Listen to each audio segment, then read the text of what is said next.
ശ്രദ്ധിച്ചപ്പോൾ hotel maid's, ഇത് കുറച്ച് പഴയ സ്റ്റഡിയാണ്, ഹോട്ടൽ മെയ്ഡ്സ്, ഹോട്ടലിലുള്ള പണിക്കാരുണ്ടല്ലോ, ഇവർ ഭയങ്കരമായിട്ട് ഹാർഡ് വർക്ക് ചെയ്യുന്നുണ്ട്. പക്ഷെ എല്ലാവരും ഒബീസും തടിയും അസുഖങ്ങളുള്ള ആൾക്കാരാണ്. കാരണം എന്താ വെച്ചാൽ സാധനം എടുത്തു കൊണ്ടുപോകുന്നു, ബെഡ് മടക്കിയൊക്കെ, ഇവിടെ ബെഡ്ഷീറ്റൊക്കെ ഭയങ്കര ഹെവി ആയിരിക്കും ഹോട്ടലുകളിൽ, ഇതൊക്കെ ചെയ്യുന്നുണ്ട്. പക്ഷേ ഇവർ സിക്കാണ്. അപ്പോൾ ഇവരൊരു ഫേക്ക് സ്റ്റഡി നടത്തി. ഫേക്ക് സ്റ്റഡി പറഞ്ഞു കഴിഞ്ഞാൽ റാൻഡം ആയിട്ട് ചില ഹോട്ടലുകളിൽ പോകും, എന്നിട്ട് അവരോട് പറയും ഞങ്ങൾ ഹോട്ടൽ മാനേജ്മെൻറ്റിൻ്റെ ടീമിൽ നിന്ന് ആൾക്കാരാണ്, ഞങ്ങൾക്കറിയണം നിങ്ങൾ രാവിലെ മുതൽ വൈകുന്നേരം വരെ എന്തൊക്കെ ചെയ്യുന്നുണ്ടെന്ന് ഞങ്ങൾക്കറിയണം. അപ്പോൾ എന്ത് ചെയ്യും?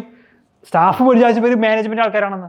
സ്റ്റാഫ് പറഞ്ഞു ഞങ്ങൾ രാവിലെ അത് ചെയ്യുന്നു, ബെഡ് മറിച്ചേക്കുന്നു, ക്ലീൻ ചെയ്യുന്നു, ഹാൻഡ് കാര്യങ്ങൾ ഏറ്റിക്കൊണ്ടുപോകുന്നു, ഇതൊക്കെ ചെയ്യുന്നു എന്ന് പറയും.